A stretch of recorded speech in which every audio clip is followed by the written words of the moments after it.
Si vous avez réussi à mettre 1000 euros de côté, c'est très bien. Et dans cette vidéo, je vais vous montrer trois options simples pour investir ces fameux 1000 euros. Alors les solutions que je vais vous donner, c'est des solutions qui sont accessibles vraiment à tous. Et même si vous débutez, elles vous permettront de faire fructifier vos économies. Alors restez bien jusqu'à la fin de cette vidéo car je vais vous aider à choisir celle qui correspond le mieux à votre objectif. Alors déjà, on va voir pourquoi il est important d'investir ces fameux 1000 euros dès que vous pouvez. Alors il faut savoir que la pire chose que vous puissiez faire avec vos 1000 euros, c'est de les laisser dormir sur un compte courant ou sur un livret A qui est plafonné à 3%, et je crois que là, il va même baisser à 2,5% cette année. Et avec l'inflation actuelle, votre pouvoir d'achat, il diminue chaque année. Alors la solution pour contrer cette inflation, c'est justement d'investir intelligemment cet argent qui vous générera des intérêts sur le long terme. Alors pour cela, il existe des solutions simples et accessibles que je vais vous partager dans cette vidéo, et même si vous êtes totalement débutant. Alors la première solution pour placer vos 1000 euros, c'est d'investir dans un ETF. Et ça, c'est une solution que je recommande souvent pour les débutants. Je vais vous expliquer en détail pourquoi. Avec un seul ETF, vous pouvez investir dans des centaines, voire des milliers d'entreprises. Par exemple, si vous choisissez un ETF qui suit l'indice du MSCI World, vous investissez dans des entreprises du monde entier réparties sur différents secteurs et différentes régions. Alors pour les ETF les plus connus, il y a le MSCI World. Alors celui-ci, il est idéal si vous voulez une large diversification mondiale. Ensuite, vous avez le S&P 500. Celui-ci, vous investissez dans les 500 plus grandes entreprises américaines comme Apple, Amazon, Microsoft, etc. Et sinon, vous avez des ETF qui sont sectoriels. Alors ça, c'est plutôt si vous croyez au potentiel d'un secteur comme les énergies renouvelables, la santé, la technologie. Il existe donc des ETF qui sont dédiés à ces industries. Si vous choisissez d'investir vos 1000 euros via un ETF, et que vous êtes basé en France, moi je vous recommande c'est d'ouvrir un PEA. Et le gros avantage du PEA, c'est que vous êtes exonéré d'impôts sur le revenu, sur vos gains après les 5 ans. Vous n'avez que les prélèvements sociaux à payer, donc c'est les 17,2%. Et si vous voulez investir via un ETF qui est à l'international, alors là il faudra ouvrir un compte titre, mais attention, dans ce cas-là, vos gains seront soumis au prélèvement forfaitaire unique des 30%, donc c'est la flat tax. Donc ça peut être un petit peu moins avantageux fiscalement, mais il faut savoir qu'il existe aussi des ETF qui répliquent le S&P 500 et qui sont aussi éligibles au PEA. Mais ça, c'est pas le sujet de la vidéo aujourd'hui. Si vous avez besoin d'être guidé pour choisir les meilleurs ETF, j'ai fait une vidéo à ce sujet, je vous mettrai le lien au-dessus de cette vidéo. La deuxième option possible, c'est d'investir vos 1000 euros dans des actions à dividendes. Les actions à dividendes, c'est la méthode que j'utilise moi-même principalement.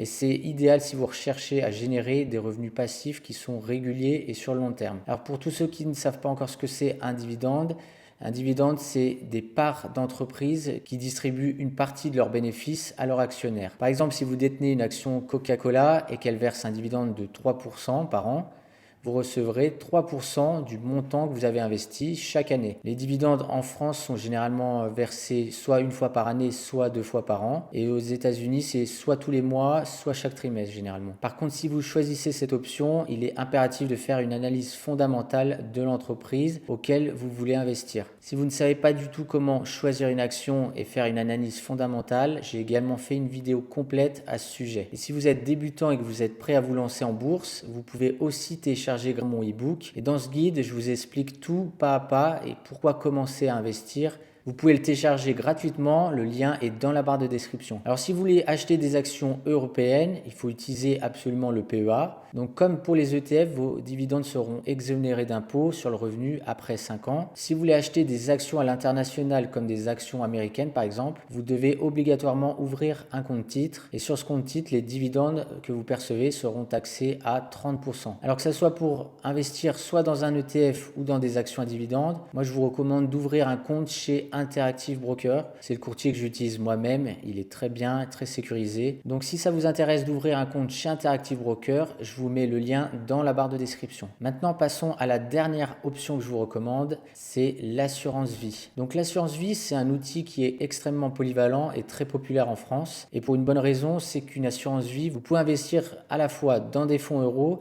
qui offrent une sécurité totale sur le capital, même si le rendement reste faible, ou soit dans des unités de compte qui vous permettent d'investir dans des supports plus dynamiques comme des actions, des ETF ou même encore des SCPI. Et ça, c'est vraiment intéressant si vous cherchez à diversifier un maximum vos placements. Alors une bonne stratégie si vous débutez avec 1000 euros, c'est d'allouer 70% de votre capital sur un fonds euro, donc pour sécuriser une grande partie de votre investissement. Et ensuite, c'est de mettre 30% restant sur des unités de compte ou même si vous êtes plus basé sur l'immobilier dans des SCPI. Et en faisant cela, ça vous permet de bénéficier à la fois de la sécurité et à la fois de la performance de la bourse. En plus de la diversification en termes de fiscalité, l'assurance vie reste très avantageuse parce qu'après 8 ans, vous pouvez bénéficier d'un abattement fiscal annuel sur les gains que vous retirez.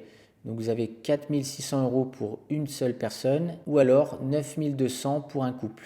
Donc ça, c'est vraiment pas mal si vous voulez faire baisser vos impôts. Alors si cette option d'assurance vie vous intéresse, celle que je vous recommande sans hésitation, c'est le contrat Linksea Spirit 2. Et ce contrat, il offre des frais vraiment très bas et énormément de choix de support d'investissement. Vous pouvez aller jeter un coup d'œil, je vous mets le lien dans la barre de description. Alors maintenant qu'on a vu ces 3 options, dites-moi en commentaire laquelle de ces 3 options vous préférez. Ça m'intéresse de savoir laquelle est la numéro 1 pour vous. Bon, maintenant qu'on a vu les 3 options principales, parlons un peu de fiscalité parce que oui, quand on investit, c'est bien beau, mais il faut absolument optimiser vos impôts pour ne pas se faire massacrer par l'État. Alors si vous investissez dans des actions européennes ou des ETF éligibles, le PEA est donc clairement la solution à privilégier parce que comme je l'ai dit un peu avant, après les 5 ans, vous êtes exonéré d'impôts sur le revenu. Vous ne payez donc que les prélèvements sociaux, soit 17,2%. Et franchement, c'est un des outils les plus efficaces qui reste encore en France pour faire fructifier vos 1000 euros sans trop donner à l'État. En revanche, si vous voulez investir dans des actions à l'international ou des ETF qui sont non éligibles au PEA, il faudra donc utiliser un compte titre et là il faut savoir que vos gains seront donc soumis au prélèvement forfaitaire unique, les 30%, donc 12,8 d'impôt sur le revenu, plus les 17,2% de prélèvements sociaux. Alors c'est pas forcément le plus idéal pour la fiscalité, mais ça peut être une solution si vous voulez accéder à des marchés mondiaux. Maintenant, on a aussi l'assurance vie qui est un super outil pour optimiser vos investissements, mais aussi la fiscalité qui l'accompagne. Si vous choisissez d'investir vos 1000 euros dans l'assurance vie, après 8 ans de détention, vous bénéficiez d'un abattement fiscal annuel sur les gains que vous retirez. Donc ça vous permet de retirer vos gains chaque année en limitant les taxes. Donc si vous recherchez la sécurité, la diversification et une fiscalité avantageuse, l'assurance vie est une option à ne pas négliger. Donc pour conclure un peu tout ça, maintenant que vous êtes prêt à investir vos 1000 euros, il vous reste que 4 questions à vous poser. La première, c'est quel est mon objectif d'investissement ? Donc, est-ce que vous voulez faire grossir votre argent sur le long terme ou alors plutôt est-ce que vous préférez toucher des revenus réguliers avec les dividendes ? La deuxième question à se poser, c'est quel niveau de risque suis-je prêt à prendre ? Est-ce que vous êtes prêt à être OK avec les hauts et les bas du marché ou vous préférez quelque chose qui est plus tranquille et qui ne bouge pratiquement jamais? Ensuite, la troisième question, c'est quel est mon horizon de placement? Est-ce que vous comptez laisser votre argent travailler pendant longtemps ou alors vous avez besoin de résultats qui sont plus rapides? Et la dernière question à se poser, c'est comment puis-je optimiser ma fiscalité, soit en choisissant d'ouvrir un PEA, ou soit d'opter pour une assurance vie pour payer moins d'impôts sur vos gains. Si vous avez la moindre question, n'hésitez pas à me les mettre dans les commentaires. C'est tout pour cette vidéo, j'espère qu'elle pourra vous être utile et je vous dis à la prochaine.